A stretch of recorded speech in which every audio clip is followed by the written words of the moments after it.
मुलांनो, आज आपला नवा दिवस, नवी बोधकथा. आजच्या कथेचं नाव आहे लोभ. एकदा एका राज्यामध्ये एक म्हातारा माणूस, त्याच्याजवळ 3 गाठोडे असतात आणि तो ती गाठोडे घेऊन चाललेला असतो. वय झाल्यामुळं त्याला ती गाठोडी पेलवत नसतात, वाकून गेलेला असतो बिचारा. आणि तेवढ्यामध्ये समोर त्याला एक माणूस दिसतो. तो त्या ग्रस्ताला हाक मारतो आणि म्हणतो, अरे सज्जना, मला यातलं एक गाठोडे घेऊ लागशील का रे? मी तुला याच्या बदल्यामध्ये 2 रुपये देईल. तो माणूस म्हणतो, चला 2 रुपये तर 2 रुपये, ठीक आहे म्हणतो, बाबा मी घ्यायला तयार आहे, द्या माझ्याकडे. घेतो तो माणूस तो गाठोडं. आणि त्या गाठोड्यामध्ये काय असतं तू विचारतो, बाबा काय होय याच्यामध्ये भरपूर वजन याचं?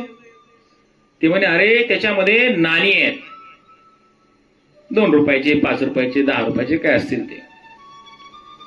चालले ते 2 जण. तो माणूस पुढं, तो म्हातारा माग. पुढं पुढं गेल्यानंतर एक आडवी नदी येते.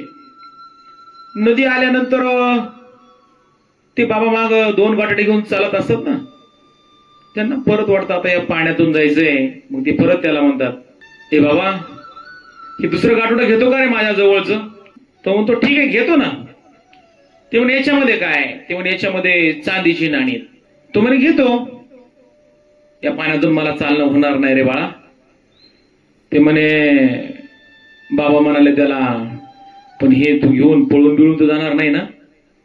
तो म्हणे, नाही हो बाबा, मला तुम्ही 2 रुपये देणार आहेत ना, मी कशाला पळून जाऊ? घ्या इकडं. आणि तो चांदीच्या नाण्याचं गाठोडं पण तो माणूस आपल्या खांद्यावरती घेतो. 2 गाठोडी घेऊन तो ग्रस्त पुढे, ते वयस्कर बाबा त्याच्या पाठीमाग. पुढं पुढं गेल्यानंतर एक टेकडी येते आणि टेकडीच्या पलीकडून रामगड असतं. त्यांना त्या रामगडला जायचं असतं. मग ती टेकडी चढताना बाबांना वाटतं की ते पुन्हा एकदा त्याला विनंती करतात, हे बाबा, हे 3रं गटूड आहे का? हे पण तुझ्याकडे घे ना, मला नाही रे चढणं व्हायचं ही टेकडी. तो म्हणतो, त्याच्यामध्ये काय आहे? ते म्हणतात, अरे याच्यामध्ये सोन्याची नाणी. परत म्हातारा म्हणतो, हे बाबा, तू हे सोन्याचं गाठोड आहे, तू पळून तर नाही ना जाणार? तो म्हणे, नाही हो बाबा, मी कशाला पळून जाऊ? आणि मग ते पण गाठोड त्या ग्रस्तानं आपल्या पाठीवरती घेतलं. 3 गाठोडे त्याच्या डोक्यावरती. हा म्हातारा पाठीमागं चालतोय.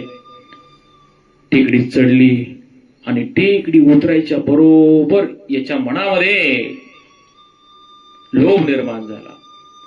तुम्हाला हा काय म्हातारा माणूस आहे, हा कुठं माझ्या मागं पळणार आहे? आणि एवढी जर नाणी आपल्याला मिळाली, आपलं भाग्य उजळेल. कशाला कामधंदा करायची गरज नाही, काही नाही, काही नाही, चला. त्याची नीती फिरली, त्याची नियत फिरली आणि तो 3च्या 3 गाठोडे घेऊन पळून गेला. पळून गेल्यानंतर पळता पळता त्याने मनामध्ये अनेक स्वप्न रंगवली की आता गेल्यानंतर आपण असं करायचं, तसं करायचं, या पैशाचं घर बांधायचं, गाडी घ्यायची. खूप स्वप्न रंगवली. घरी गेला, गाठोडे टिकली, घामाघूम झालेला. बायको जवळ आली. दोघांनी मिळून गाठोडी सोडली तर गाठोड्यामध्ये दगडांची नाणी भरलेली होती. दगड आणि लोखंडाची नाणी त्याच्यामध्ये भरलेली होती. त्यानं पाहिलं, कपाळावरती हात मारला आणि ते नाणे चाळता चाळता, नाणे बघता बघता त्याला त्याच्यामध्ये आतमध्ये एक सुंदर अशा अक्षरामध्ये लिहिलेली एक चिठ्ठी होती. त्या चिठ्ठीमध्ये असं लिहिलेलं होतं, हे बघ बाळा, मी या राज्याचा राजा आहे. मला माझ्या तिजोरीसाठी एक रक्षक हवा होता आणि तो रक्षक शोधण्यासाठी मी राज्यभर फिरत होतो.